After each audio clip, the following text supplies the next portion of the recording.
My name's Cavan, I'm a magician, and in this video I'm going to try and come up with magic tricks themed around Stranger Things. So my question is that possible? I'm doing everything I can think of here. I don't make it easy for myself, do I? Welcome to another episode of Workshop. This is the series where I put my magical knowledge to the test and come up with themed magic tricks. In the past, in these challenges, I've done Squid Game and Among Us when they were popular. In those past challenges, I set myself the time limit of just 1 hour to do everything, right up until having a finished trick at the end, the whole creative process in just an hour. And I want to change that, because I want to end up with something that I can be really happy with, a more polished final performance, and so I'm going to spend a few days on it. This is day 1, hour 0. Let's go.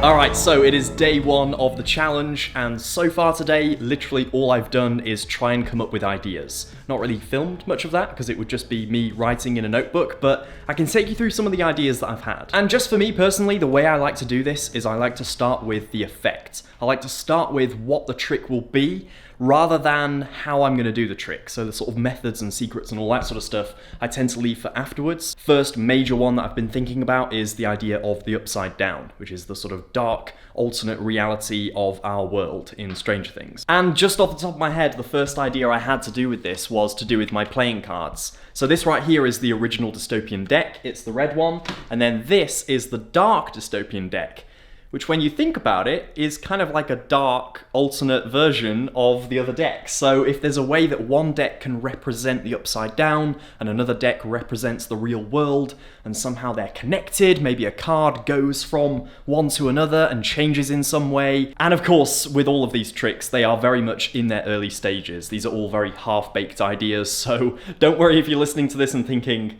that doesn't sound very good, Cavan, because yeah, it's day 1 and I'm not trying to polish them too early on, I'm just coming up with the ideas. I'm going to keep working on this and I'll let you know how that goes. Alright, so it is day 2 of the challenge, and I went for a little run this morning, and whenever I go on a run, my mind always wanders and I come up with weird ideas, and today obviously I was sort of thinking about the Stranger Things magic tricks in the back of my mind, and I remembered something that for some stupid reason I completely forgot to think about yesterday, which was 11's powers.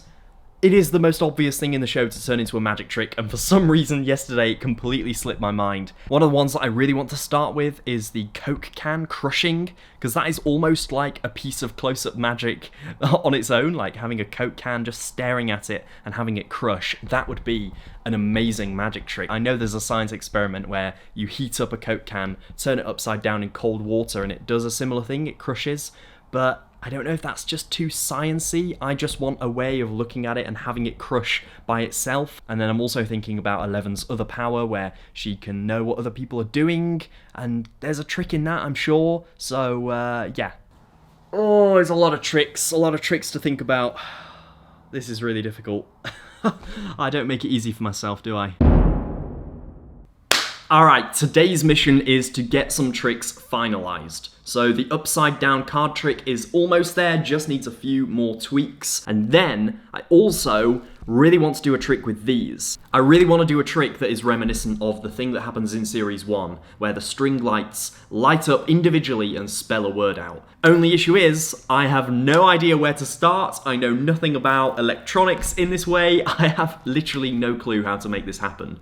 So, I've got a magician friend of mine who I'm going to give a call, because I know that he has done tricks with lights in the past in a certain pattern to like spell a word out. So my question is that possible? Oh wow, I mean, theoretically, yeah. So after a quick discussion, I had a method that worked, and now all I had to do was test it. So let's pick a random card. The 4 of clubs. Let's see if we can get the 4 of clubs illuminated on here. So remember, we want this one and this one. Okay. 3, 2, 1. Yes! Yes!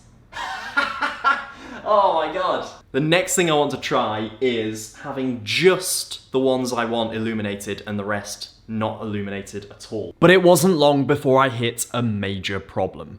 The trick simply stopped working. I'm doing everything I can think of here, and I'm wasting valuable time that I could be using working on other tricks. Hopefully by the end of this challenge, I have this trick sorted out. I mean, I have the flicker effect, but what I really want is all of the lights off, and then just the ones for the right card blinking on. That would be amazing, because that's what happens in the show, and I want it to be accurate, but I'm gonna keep working at it, even if it takes all day, and I'm gonna try and work out how to do it correctly. Oh my god, okay. It's day 4, I'm feeling positive, and I have completed the upside down card trick. That is now done, dusted. I'm gonna continue to work on the lights today as well, because I feel like I'm nearly there. I can get them to turn off correctly, I just need it to be 100% surefire. The last thing I want is to force a card or anything like that, so I really do want it to be a free choice. After a few final rehearsals, I was ready to perform. In this magic trick, this deck of cards right here represents the upside down, the dark alternate version of our world represented by the red deck.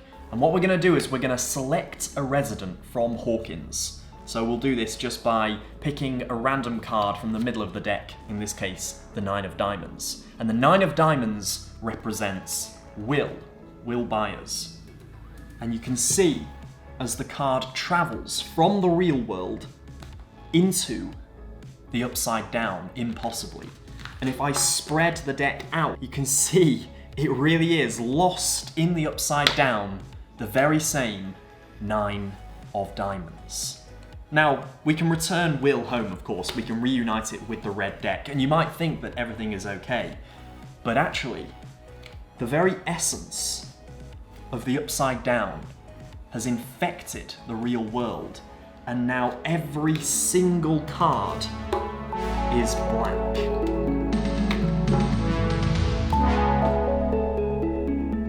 Now I want to try an experiment. I want to prove that we have a connection with the upside down. And so I've made a wall of fairy lights. It goes all the way from ace right the way through to king. We have diamonds, hearts, spades, and clubs. A full deck of cards represented on the wall. And I have a full deck of cards here that if we cut at a random point, we get a random card, the King of Hearts. I'm not gonna touch the lights, I'm not gonna interfere with them. Will, if you're there, I want you to prove that you know that the card is the King of Hearts. Show me in the lights. Talk to me. King of Hearts. But that's not all. If I lose the King of Hearts in the deck, Will, tell me the exact position that the King of Hearts is in right now. 23. Look. 2, 3, 23, which means 1, 2, 3, 4, 5, 6, 7, 8, 9, 10, 11, 12, 13, 14, 15, 16, 17, 18, 19, 20, 21, 22. The 23rd card, if Will is correct, should be the King of Hearts. In this next trick, I'm going to demonstrate one of 11's powers. This is something that I'm really excited for. I'm going to demonstrate the power of sight. Knowing something that's happening miles away by traveling mentally to the upside down.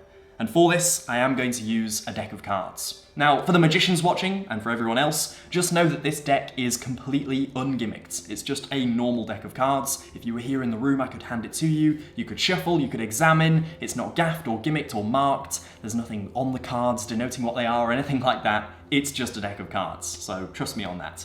And in true 11 style, I'm going to blindfold myself, and I also have the sound of static that I'm going to play. Now, I just need to check that the cards are face down, so I know that they're going to face the camera. I'm going to tie the blindfold and travel to the upside down. Okay, here we go.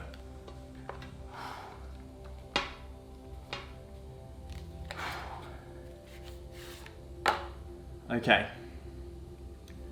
To choose a card, I'm literally just going to riffle and show you a random one. If you were here, you could do the exact same thing. And now, I'm going to travel to where you are watching this video and look at what you can see. That's weird. I'm there. Okay. I can see the card. It's the Four of Spades. The Four of Spades. Let's just see if I'm right. The Four of Spades. Excellent.